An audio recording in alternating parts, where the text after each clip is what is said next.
Mister perfect మొగుడు part 17.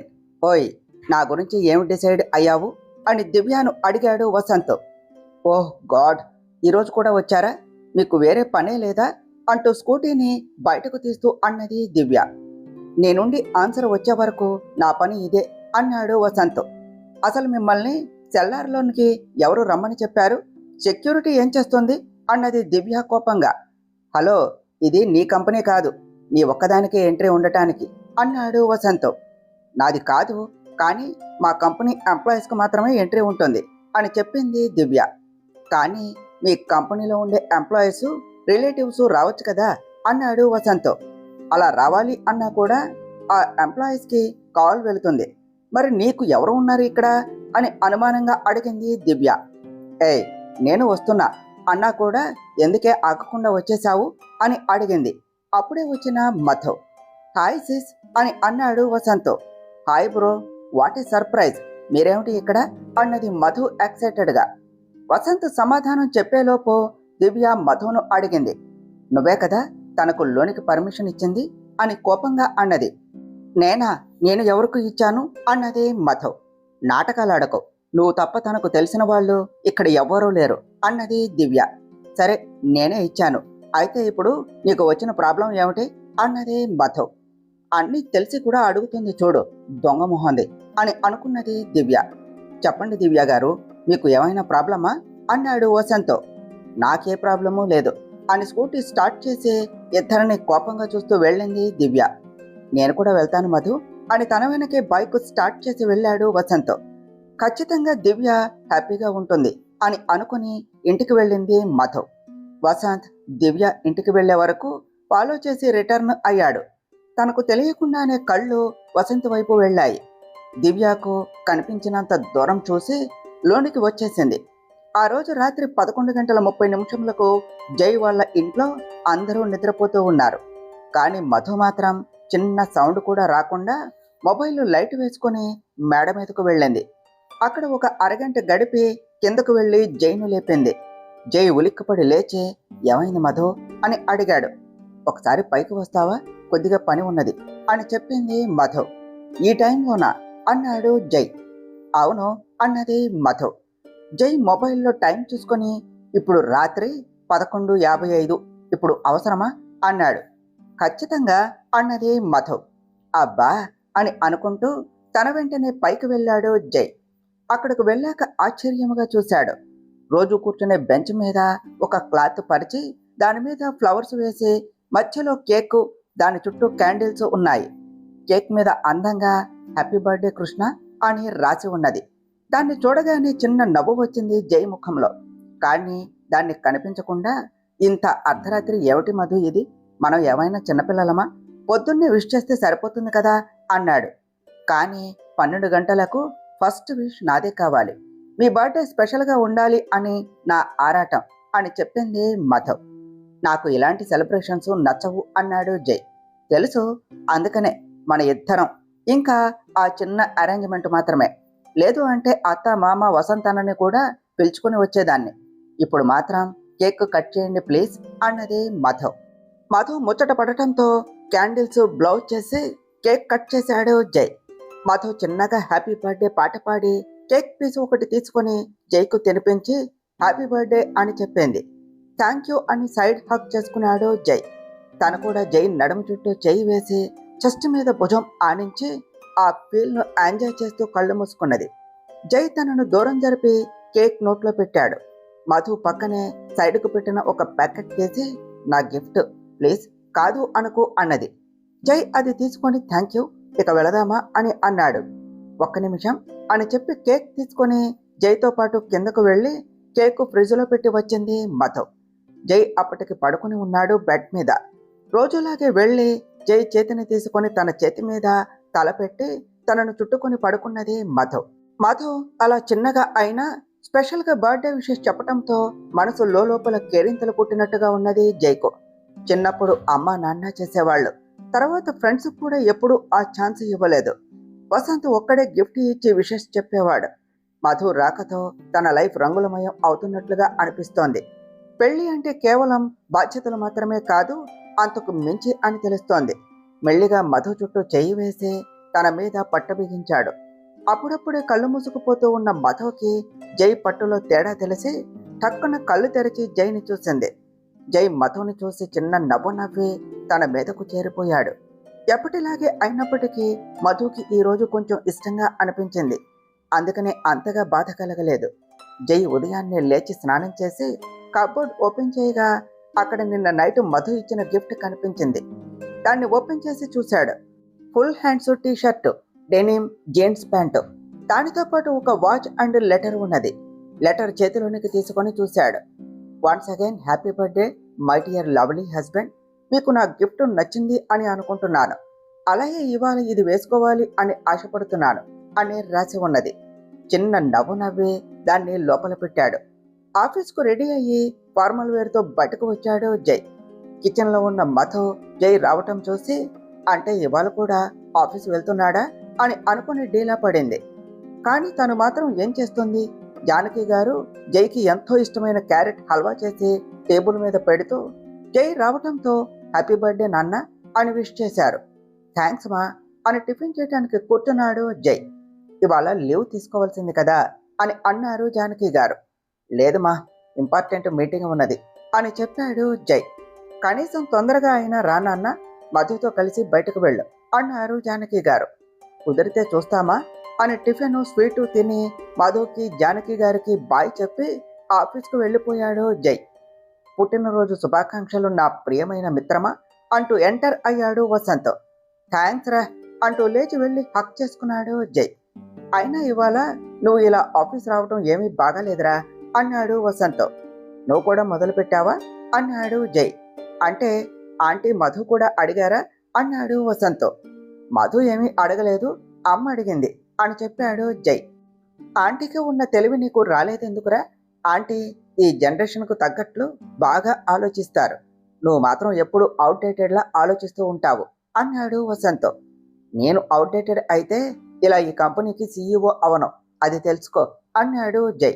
Hello, నేను నీ ఎడ్యుకేషనల్ టాలెంట్ గురించి మాట్లాడలేదు, మనుషులను అర్థం చేసుకోవటం గురించి చెప్తున్నాను అన్నాడు వసంత్.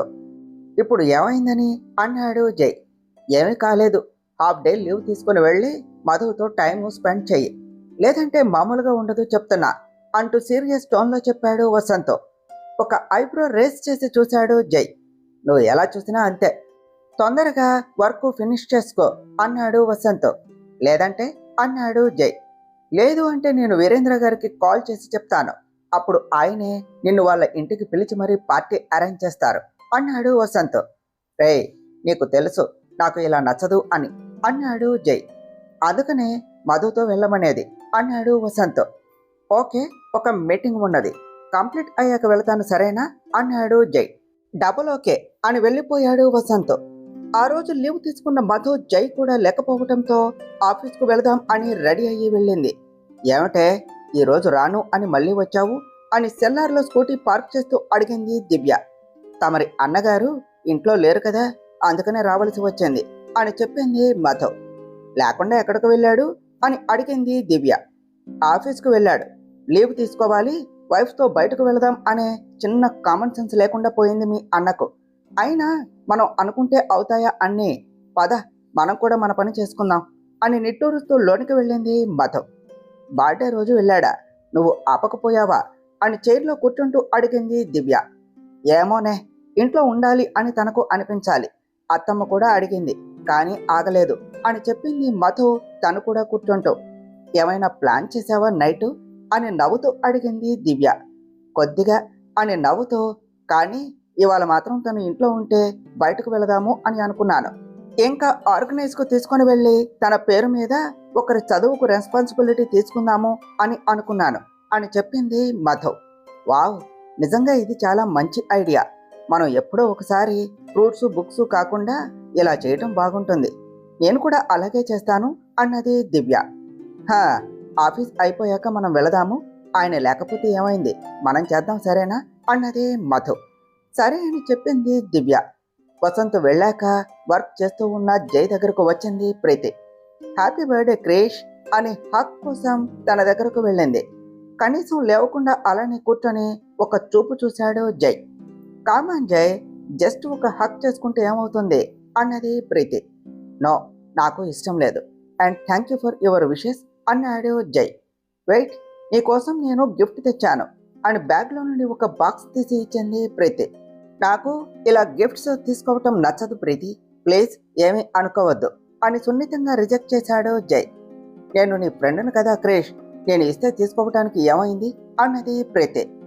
నాకు ఎవరు ఇచ్చినా తీసుకోవటం ఇష్టం లేదు, నేను తీసుకోలేను ప్లీజ్ అన్నాడు జై.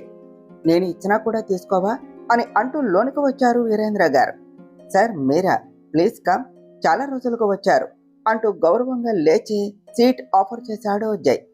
నో ఫార్మాలిటీస్, హ్యాపీ బర్త్డే, కూర్చో, అది నీ సీట్ మాత్రమే ఎప్పటికైనా అంటూ వేరే సీట్లో కూర్చున్నారు వీరేంద్ర గారు. Thank you so much sir, చెప్పండి సార్ ఏం తీసుకుంటారు అని అడిగాడు జై. నా కంపెనీలో నాకేం మర్యాదలు చేస్తున్నావు జై అంటూ నవ్వారు వీరేంద్ర గారు. కానీ చాలా రోజులకు వచ్చారు, ఆ ఉద్దేశంతో అన్నాను, మరేమీ లేదు.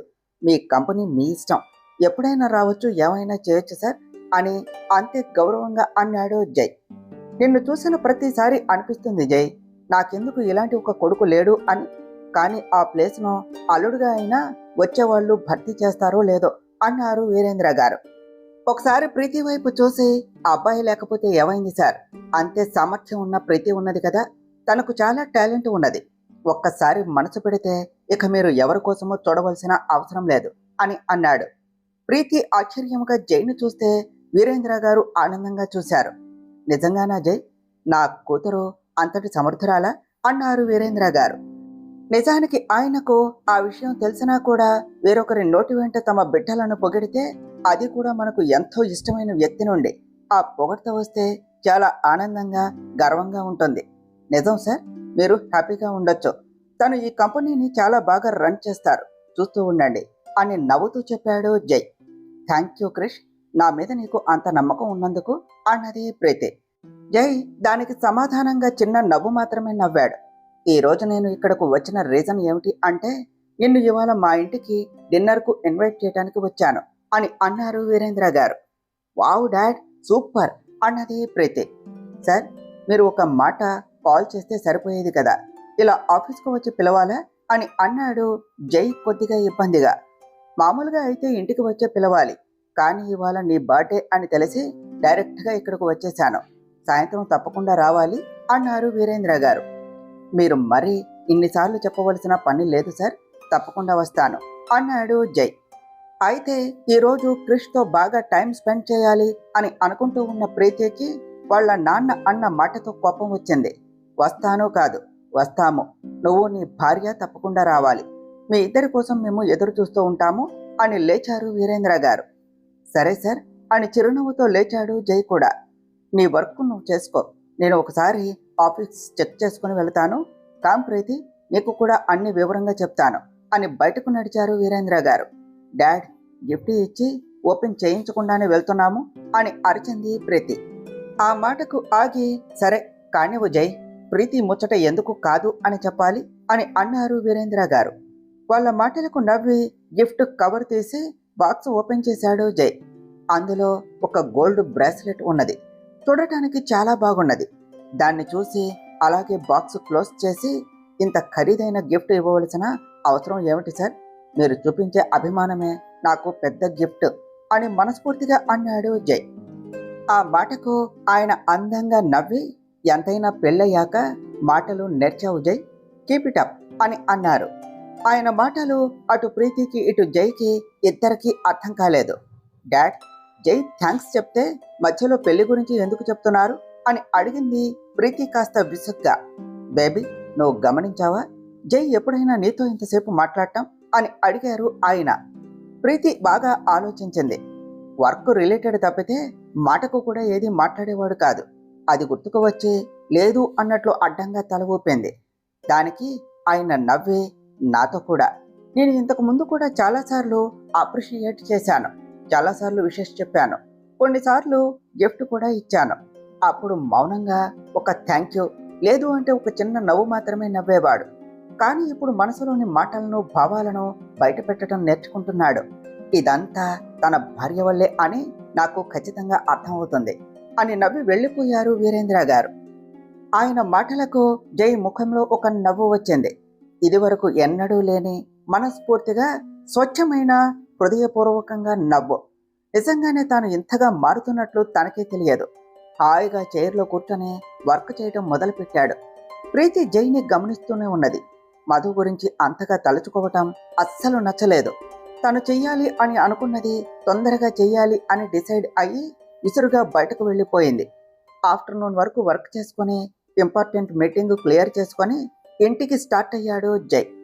రూమ్లో నుండి బయటకు వస్తూ ఉన్న శేఖర్ గారు జైని ఆ టైంలో చూసి ఆశ్చర్యపోయారు. జానకి, ఇవాళ ఏదో ఉపద్రవం వచ్చేలా ఉన్నది అని అన్నారు ఆయన. ఏమిటండి అని బయటకు వచ్చి జై కనిపించడంతో ఆవిడ కూడా ఆశ్చర్యపోయారు. వాళ్ళ అమ్మ నాన్నను చూసి చిన్న నవ్వు నవ్వి, సాయంత్రం బయటకు వెళ్ళి అటు నుంచి అటే మా ఎండి సార్ వాళ్ళ ఇంటికి వెళ్ళాలి, ఆయన డిన్నర్కు పిలిచారు అని అన్నాడు జై కొద్దిగా మొహమాటంగా. మీరు మరీ పిల్లాడిని ఇబ్బంది పెడుతున్నారు అని ఆయనతో అని జై వైపు తిరిగి, సరే కానీ మధు నువ్వు లీవ్ తీసుకోలేదు అని తన లీవ్ క్యాన్సిల్ చేసుకుని మరీ ఆఫీస్కు వెళ్ళింది అని చెప్పారు జానకి గారు. అవునా, తను లీవ్ తీసుకున్నదా? నాకు తెలియదుమా అని అన్నాడు జై. ఇప్పుడు తనకు కాల్ చేసి రమ్మని చెప్పు అని అన్నారు శేఖర్ గారు. సరే నాన్న అని పైకి వెళ్ళిపోయాడు జై.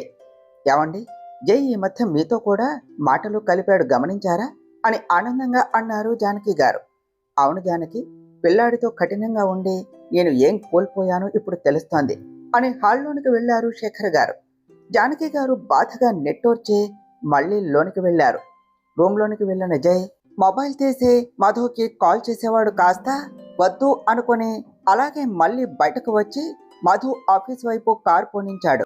ఇంతవరకు మధుకి ఒక్క గిఫ్ట్ కూడా ఇవ్వలేదు. కానీ తను చేసే చిన్న చిన్న పనులు విషయాలు మధుకి చాలా ఆనందాన్ని ఇస్తాయి అని చాలా లేటుగా ఈ మధ్యనే తెలిసింది జైకి. మధు ఫేస్లో ఆ సంతోషం చూడటానికే ఇప్పుడు తన ఆఫీస్కు వెళ్తున్నాడు. నేరుగా తన ఆఫీస్ బయట కార్ ఆపి సెక్యూరిటీని మధుని బయటకు పిలవమని చెప్పాడు. ఎవరు అని అడగగా ఆమె భర్తను అని, కానీ తను వచ్చిన విషయం చెప్పొద్దు అని చెప్పాడు. ఎందుకు అన్నట్లు చూశారు వాళ్ళు. దానికి చిన్న నవ్వే సమాధానంగా ఇచ్చాడు జై.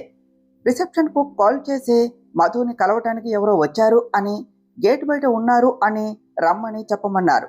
అదే విషయం మధుకు చెప్పింది రిసెప్షనిస్ట్. నా కోసం ఎవరొస్తారు, అది కూడా 3 గంటలకు అని అన్నదే మధు. ఏముంది, ఉన్నాడుగా మీ అన్నగాని అన్న, తానే వచ్చి ఉంటాడు, ఇంకా ఏమైనా పని ఉన్నదా అని వెటకారంగా అన్నది దివ్య. అలా వచ్చినా కూడా నిన్ను పిలవాలి కానీ నన్ను పిలుస్తాడా అని నవ్వుతూ అన్నది మధు. ఉరిమి చూసింది దివ్య. అమ్మ వద్దులే, నేను వెళ్తున్నాను అని కిందకు వెళ్ళింది మధు. నిజంగానే వసంత్ వచ్చాడా, వస్తే నా కోసం వస్తాడా అని ఆలోచిస్తూ మళ్ళీ అంతలోనే తేరుకొని వర్క్ మీద దృష్టి పెట్టింది దివ్య. కిందకు వెళ్ళిన మధుకి కొద్ది దూరంలో అటు తిరిగి కాల్ మాట్లాడుతూ కనిపించాడు జై. ఆయనలాగా ఉన్నాడేమిటి, నా కోసం వచ్చారా అని అనుకోగానే మనసంతా ఆనందంగా అనిపించింది. అంతలోనే నీ కోసం రావటం అత్యాశయమో అని మైండ్ హెచ్చరించటంతో ఆ ఆలోచనను వదిలి ముందుకు కదిలింది. కాల్ అయిపోయి ఇటు తిరిగాడు జై. మధుకి ఆశ్చర్యంతో కళ్ళు పెద్దవయ్యాయి. పట్టరాని సంతోషం వేసింది. ఆ సంతోషం ముఖంలో స్పష్టంగా కనిపిస్తోంది. జై మధుకు దగ్గరగా వెళ్ళాడు. అప్పటికి మధు ఇంకా సెల్లార్లో ఉన్నది. జై బయట ఉన్నాడు. జై మధును చూశాక సెల్లార్లోనికి నడిచాడు. మధు ఫేస్ చూసిన జైకి తనను చూస్తే మధు ఎలా అయితే రియాక్ట్ అవుతుంది అని అనుకున్నాడో అచ్చంగా అలాగే అయ్యింది. తన ఆనందం చూసి మనసు కేరింతలు కొట్టినట్లు అనిపించింది. ఈసారి ఈ అనుభూతిని పట్టించుకోకుండా ఉండాలి అని అస్సలు అనుకోలేదు. ఆ అనుభూతిని మనసారా ఆస్వాదించాడు. మధుకి 3 అడుగుల దూరంలో నిలబడి మధు అని పిలిచాడు. అసలు స్పృహలో ఉంటేనే కదా పలకటానికి. ఇది ఎప్పుడూ ఊహించిన విషయం కాబట్టి నమ్మలేకపోతుంది. అందుకని ఆశ్చర్యం నుండి తేరుకోలేదు. మధు అని భుజం కదిపి పిలిచాడు జై. క్షణం కూడా ఆలస్యం చేయకుండా, అది సెల్లారు అని కూడా చూడకుండా ఆనందంతో వెంటనే హక్ చేసుకున్నది మధు. మధు అలా చేయటంతో ముందుగా షాక్ అయినా తర్వాత తను కూడా తన చుట్టూ చేయి వేశాడు. మీరు ఇక్కడికి వస్తారు అని ఊహించలేదు తెలుసా, నా కోసం రావటం చాలా ఆనందంగా ఉన్నది అని తల పైకెత్తి జై వైపు చూస్తూ చెప్పింది మధు. హాఫ్ డే లీవ్ తీసుకున్నాను, బయటకు వెళ్ళాలి, నువ్వు కూడా లీవ్ తీసుకో వెళదాం అని తనను వదిలిపెట్టాడు జై. నిజంగానా అని ఆశ్చర్యంగా అడిగింది మధు. నిజము అనే చెప్పాను, తొందరగా వస్తే వెళదాం, మళ్ళీ లేట్ అవుతుంది, నేను బయట వెయిట్ చేస్తాను అన్నాడు జై. ఒక్క 10 నిమిషాలు అని పరుగున లోనికి వెళ్ళి డైరెక్ట్గా మేనేజర్ దగ్గరకు వెళ్ళింది. ఆయన ముందు ఒప్పుకోకపోవటంతో కాళ్ళ వెళ్ళ పడి పర్మిషన్ తీసుకుని అంతే స్పీడ్గా తన క్యాబిన్కు వచ్చి బ్యాగ్ సర్దుకుంటూ దివ్యకు బాయ్ చెప్పింది మధు.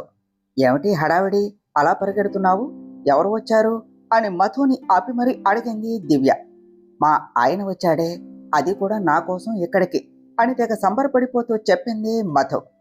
మీ ఆయన నీ కోసం రాక పక్కనోళ్ళ కోసం వస్తారా, దానికే ఇంత ఉబలాట పడిపోతున్నావు అన్నది దివ్య. నీకు తెలియదులే, నీ కోసం మా అన్నయ్య వచ్చినప్పుడు తెలుస్తుంది, అప్పుడు చెప్పు ఇదే మాట, ఓకే బాయ్ అని చెప్పి వెళ్ళిపోయింది మధు. కిందకు వెళ్ళేసరికి ఆల్రెడీ కారులో కూర్చొని ఉన్నాడు జై. తను ఎక్కగానే సరాసరి ఇంటికి తీసుకుని వెళ్ళాడు. రూమ్లోనికి వెళ్ళి గబగబా స్నానానికి వెళ్ళటానికి బట్టలు తీస్తూ ఉండగా చెప్పాడు జై. ఇవాళ నైట్కు డిన్నర్ మా బాస్ వాళ్ళ ఇంటిలో, ఆయనే స్వయంగా మనల్ని ఇన్వైట్ చేశాడు అని. ఓ అదా విషయం, ఏమిటబ్బా మా కృష్ణ గారు పని కట్టుకుని నా కోసం వచ్చారు అని తెగ సంతోషపడిపోయా, అసలు కారణం ఇది అన్నమాట అన్నది మధు. చచ్చా, నేను ఆయన ఇన్వైట్ చేయకముందే ఇంటికి రావాలి అని అనుకున్నాను, అనుకోకుండా ఆయన గిఫ్ట్ ఇచ్చి ఇన్వైట్ చేశారు అని చెప్పాడు జై. గిఫ్ట్ ఇచ్చారా, ఏమిచ్చారు అని అడిగింది మధు. బ్రాస్లెట్ అని చెప్పాడు జై. కళ్ళు పెద్దవి చేసి చూసింది మధు. నువ్వు ఎలా చూసినా నేను ఏమీ చేయలేను, ఆయన పిలవటానికి ముందే మనం బయటకు వెళదాము అని నేను అనుకున్నాను అన్నాడు జై. అచ్చా నిజమా అని జై దగ్గరకు వెళ్ళి మెడ చుట్టూ చేతులు వేసి అడిగింది మధు. హా, కానీ నువ్వేమో నీ కోసం కాదు వచ్చింది అన్నట్లు నన్ను అంటున్నావు అని ముఖం తిప్పుకున్నాడు జై. అయ్యా బాబోయ్, కృష్ణగారు అలిగారా ఇప్పుడు అని చెయ్యి పట్టి తన వైపు నాకు తిప్పుకున్నది. అమాయకంగా కనిపిస్తూ ఉన్న జై ముఖం చూసి కిలకిలా నవ్వింది మధు. ఆమె చేతిని తీసి నాకు దూరం జరిగి తొందరగా రెడీ అవ్వు అని అన్నాడు జై. దూరం జరగాల అంటూ మరింత దగ్గరగా జరిగింది మధు. నేను చెప్పింది దూరం వెళ్ళమని అన్నాడు జై. నాకు దగ్గరగా రమ్మన్నట్లు వినిపించింది, అదేదో నువ్వు జరగచ్చుగా అన్నది మధు. నువ్వు నా దగ్గరకు వచ్చావు కాబట్టి నువ్వే జరగాలి అని అలాగే ఉన్నాడు జై. మధు ఆ మాటకు అందంగా నవ్వి మునివేళ్ల మీద వేలపడి జై పెదవుల మీద తన పెదవులు నిలిపింది. ఎప్పుడూ కూడా వద్దు అని వారించే జై ఈసారి అలా చేయలేదు.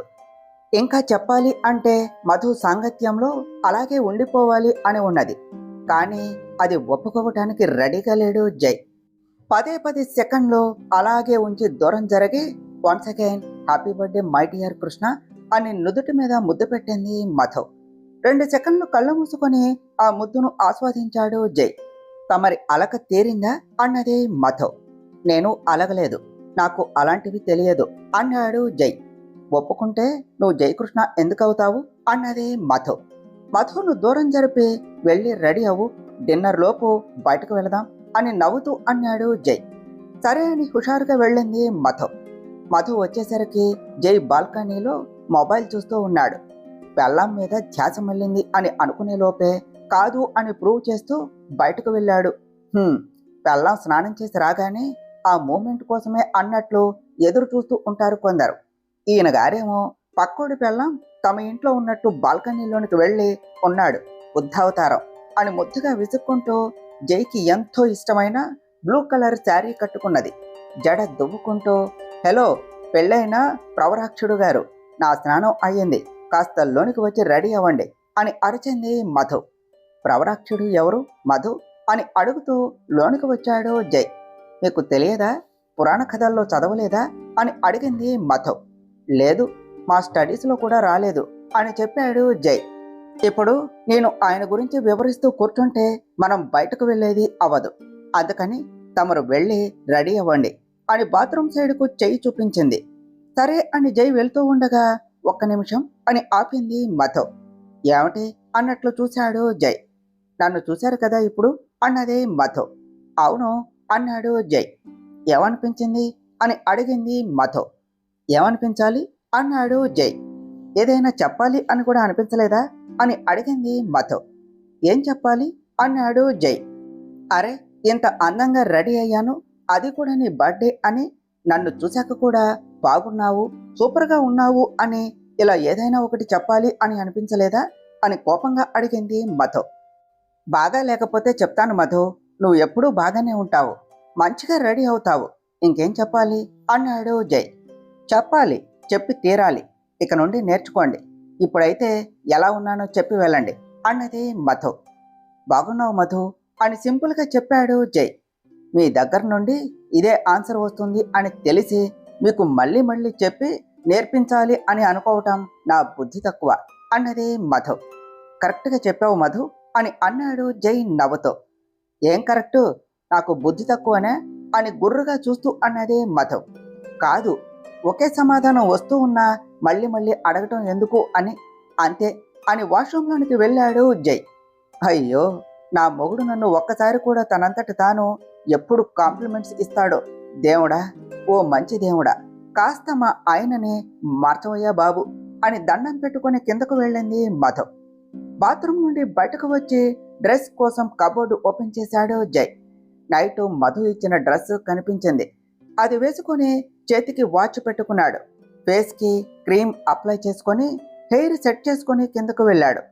సోఫాలో కూర్చొని అత్తతో ముచ్చట్లు పెట్టిన మధు జైని చూసి నోరు వదిలేసి మరీ చూస్తూ ఉన్నది. తను ఇచ్చిన డ్రెస్లో సూపర్ హ్యాండ్సమ్గా ఉన్నాడు. అలాగే చూస్తూ ఉన్నది. నా కొడుక్కి ఎక్కువ దిష్టి తగిలేలా ఉన్నది అని మధుకు వినిపించేలా అన్నారు జానకి గారు. ఆవిడ మాటలకు తేరుకుని, అత్తమ్మ వెంటనే దిష్టి తీయండి మీ అబ్బాయికు, మళ్ళీ ఏ జ్వరమో తలనొప్పో వస్తే నన్నే అంటారు, నీ వల్లే వచ్చింది అని అన్నది మధు. ఒప్పుకుంటున్నావా, నీ వల్లే దిష్టి తగులుతుంది అని అన్నారు జానకి గారు. ఛాన్సే లేదు, కానీ మీ అబ్బాయి అమ్మాయిల కళ్ళల రాజకుమారుడిలా ఉంటాడు. నేనంటే నా మొగుడు కాబట్టి దిష్టి పెట్టను, బయట చూసే అమ్మాయిలైతే ఖచ్చితంగా పెడతారు అన్నది మధు. చాలే నువ్వు నీ మాటలు, వెళ్ళండిక, వాడు వచ్చాడు, ఇంటికి వచ్చాక ఇద్దరికి కలిపి దిష్టి తీస్తాను అన్నారు జానకి గారు. దిష్టి ఎందుకమ్మా అంటూ వాళ్ళ దగ్గరకు రాగానే అడిగాడు జై. మీ ఇద్దరి మీద ఏ పాడుకళ్ళు పడకుండా దిష్టి తీస్తాను అని చెప్తున్నా, ఇక వెళ్ళండి, మళ్ళీ లేట్ అవుతుంది అన్నారు జానకి గారు. బాయ్ మా, లేట్ అయితే డోరు దగ్గరకు వేసి పెట్టు, మేము వచ్చేస్తాము, మా కోసం మేలుకొని ఉండకు, నాన్నకు కూడా చెప్పు అన్నాడు జై. మా గురించి మేము చూసుకుంటాము, మీరు వెళ్ళండి అన్నారు జానకి గారు. బాయ్ అత్తమ్మ అని చెప్పి జైతో బయటకు నడిచింది. కారులో కొద్ది దూరం వెళ్ళాక ఇప్పుడు ఎక్కడకు అని అడిగింది మధు. నాట్ షూర్, ఏమీ అనుకోలేదు అన్నాడు జై. బయటకు వెళదాం అని అన్నారుగా అన్నది మధు. అన్నాను, నువ్వే ఏదో ఒకటి చెప్తావు అని అనుకున్నా అన్నాడు జై. థ్యాంక్స్, నిన్ననే అనుకున్న ఒక ప్లేస్కు తీసుకుని వెళ్ళాలి అని, మీరు ఆఫీస్కు వెళ్ళేసరికి నేను దివ్యతో వెళ్ళాలి అని పొద్దున్నే దానికి చెప్పాను అన్నది మధు. అవునా, ఎక్కడికి అని అడిగాడు జై. మీకు గుర్తు ఉన్నదా, ఒకసారి మనం ఊరుకు వెళ్తూ ఉంటే భిక్షం వేసే బదులు ఎవరికైనా హెల్ప్ చేయమని అన్నారు అన్నది మధు. జై బాగా ఆలోచించి అవును అయితే అని అన్నాడు. మీ వల్లే నాకు ఈ ఐడియా వచ్చింది కాబట్టి మీతోనే స్టార్ట్ చేయాలి అని డిసైడ్ అయ్యాను అని చెప్పింది మధు. ఇంతకీ ఏం ఐడియా అని అడిగాడు జై. ఇక్కడ దగ్గరలో ఉన్న ఒక అనాథ ఆశ్రమానికి తీసుకుని వెళ్ళండి, అక్కడ ఒకరికి అయినా స్టడీస్ విషయంలో హెల్ప్ చేయాలి అని చెప్పింది మధు. గుడ్ ఐడియా, దానికి నువ్వే చేసేయొచ్చుగా, నాతో ఎందుకు చేయించటం మధు అన్నాడు జై. అది ఒక తృప్తి, అది మీకు అర్థం కాదు. ఇంత మంచి ఆలోచన వచ్చినా మీతో ఇది మొదలు పెడితే బాగుంటుంది అనిపించింది అంతే, అందుకనే గిఫ్ట్ కూడా పెద్దదేమీ ఇవ్వలేదు అని చెప్పింది మధు. నేను అడిగానా గిఫ్ట్ పెద్దది కాదు లేదు అని, నాకు ఎక్స్పెన్సివ్ గిఫ్ట్స్ కావాలి అని ఇంట్రెస్ట్ ఎప్పుడూ లేదు, నిజానికి ఈ గిఫ్ట్ బాగా నచ్చింది నాకు అన్నాడు జై. నిజంగానా అని మెరిసే కళ్ళతో అడిగింది మధు. అవును అన్నాడు జై. థ్యాంక్ యూ, అండ్ దీనిలో మీరు పిచ్చ హాట్గా ఉన్నారు తెలుసా అన్నదే మధు. చిన్న నవ్వు నవ్వాడు జై. ప్రతిదానికి నవ్వేనా అని అడిగింది మధు. మళ్ళీ ఒక నవ్వు నవ్వి ఆశ్రమం రావటంతో కార్ ఆపాడు జై. అక్కడి వాళ్ళను పరిచయం చేసుకొని పిల్లల చదువు కోసం డొనేట్ చేయాలని, ఒక్కొక్కరికి ఎంత ఖర్చు అవుతుందో కనుక్కొని ఇద్దరి చదువుకు అయ్యే ఖర్చును మధు వాళ్ళ స్టడీస్ అయ్యే వరకు చూసుకుంటాను అని చెప్పి వాళ్లకు కొంత మనీ ఇచ్చి వచ్చారు. మేడం, స్పాన్సరర్ పేరు ఎవరిది రాయాలి అని అడిగింది అక్కడ వర్క్ చేసే ఆమె. జయకృష్ణ అని రాయండి అని బయటకు నడిచింది మధు జైతో. నా పేరు చెప్పటం ఎందుకు, నేను వద్దు అన్నా కదా అన్నాడు జై. నా ఇష్టం అని కారులో కూర్చున్నది మధు. ఇంపాసిబుల్ అన్నట్లు నవ్వుకొని కారు ఎక్కాడు. ఇప్పుడు ఎక్కడకు అన్నాడు జై. టెంపుల్, ఆ తర్వాత మీ బాస్ వాళ్ళ ఇంటికి అని చెప్పింది మధు. ఓకే అని టెంపుల్కు పోనించాడు జై. అక్కడ దర్శనం చేసుకుని కొద్దిసేపు గుడిలో కూర్చొని బయటకు వచ్చారు. అప్పటికే 7 దాటడంతో డైరెక్ట్గా వీరేంద్ర గారి ఇంటికి బయలుదేరారు. ఇటు ఆఫీస్ నుండి స్టార్ట్ అయ్యింది దివ్య. యథాబలంగా వసంత్ వెనక వస్తూ ఉన్నాడు. కొద్ది దూరం వెళ్ళాక బండిని సైడ్కు ఆపింది దివ్య. తనతో పాటే వసంత్ కూడా ఆగాడు. కొంచెం కూడా బోరు కొట్టదా, రోజు వస్తూనే ఉన్నారు అంటూ వసంత్ బండి ఆపగానే తన బైక్ దగ్గరకు వెళ్ళి అడిగింది దివ్య. బోర్ కొట్టడానికి నేనేమీ టైం పాస్ చేయటం లేదు, సిన్సియర్గా లవ్ చేస్తున్నాను అని చెప్పాడు వసంత్. మీరు చేస్తే సరిపోతుందా, నా ఇష్టంతో పని లేదా, ఎలా అని అడిగింది దివ్య. అంత భారీ డైలాగు కొట్టడానికి నేను నిన్ను బలవంత పెట్టి లవ్ చేయించటం లేదు కదా అన్నాడు వసంత్. కానీ రోజు ఎస్ చెప్పమని ఫోర్స్ చేస్తున్నారు అన్నది దివ్య. నా అప్లికేషన్ నేను పెట్టుకోవటం కూడా తప్పేనా అన్నాడు వసంత్. ఇది ఏమైనా జాబ్ అనుకున్నావా నువ్వు అప్లికేషన్ పెట్టుకోవటానికి అని కోపంగా అడిగింది దివ్య. పెట్టుకోవాలి మేడం, లేదంటే 10 మంది అబ్బాయిలకు 6 మంది అమ్మాయిలే ఉన్నారట. ఆ నలుగురిలో నేను ఉండకుండా ముందు జాగ్రత్తగా ఉంటున్నాను. అసలే నాకు ఇంకా పెళ్లి కాలేదు అని మా అమ్మ చంపుతుంది అని సిగ్గుపడుతూ చెప్పాడు వసంత్. అంత జాగ్రత్తగా ఉండేవాడు అయితే వెళ్ళి వేరే అమ్మాయిని ట్రై చెయ్యి, అప్పుడు మీ అమ్మగారికి ఏ బాధ ఉండదు అని చెప్పింది దివ్య. వేరే వాళ్ళెందుకు, నీకు ఆల్రెడీ ట్రై చేస్తున్నప్పుడు అన్నాడు వసంత్. చూడు, అనవసరంగా నా చుట్టూ తిరిగి నీ టైము వేస్ట్ చేసుకోకు, చెప్పేది నీ మంచికే అర్థం చేసుకో, నాకు ట్రై చేయకు, నా వెంట రాకు అన్నది దివ్య. నేను ఎవరికి ట్రై చేయాలో చేయొద్దు అనేది నాకొక క్లారిటీ ఉన్నది, నీ ఉచిత సలహాలు నీ దగ్గర పెట్టుకో అని వెటకారంగా అన్నాడు వసంత్. నీ కర్మ అని తన స్కూటీ స్టార్ట్ చేసుకుని వెళ్ళిపోయింది దివ్య. వెనకే నవ్వుకుంటూ వసంత్ కూడా వెళ్ళాడు. ఇటు ప్రీతి ఫస్ట్ టైం వాళ్ళ అమ్మను ముప్పు తిప్పలు పెట్టి చీర కట్టించుకున్నది, అది కూడా జై కోసం. ఎప్పుడూ లేనిది ఇప్పుడు చీర ఏమిటే నీకు, నేను ఎన్నిసార్లు కట్టుకోమన్నా కట్టుకునేదానివి కాదు అని చిరాకు పడుతూ అన్నారు సుధా గారు. తరువాత ఏం జరిగిందో నెక్స్ట్ పార్ట్లో తెలుసుకుందాం ఫ్రెండ్స్. డియర్ ఫ్రెండ్స్, మీకు కనుక ఈ కథ నచ్చినట్లయితే మీ అభిప్రాయాలను కామెంట్ల రూపంలో తెలియచేయండి.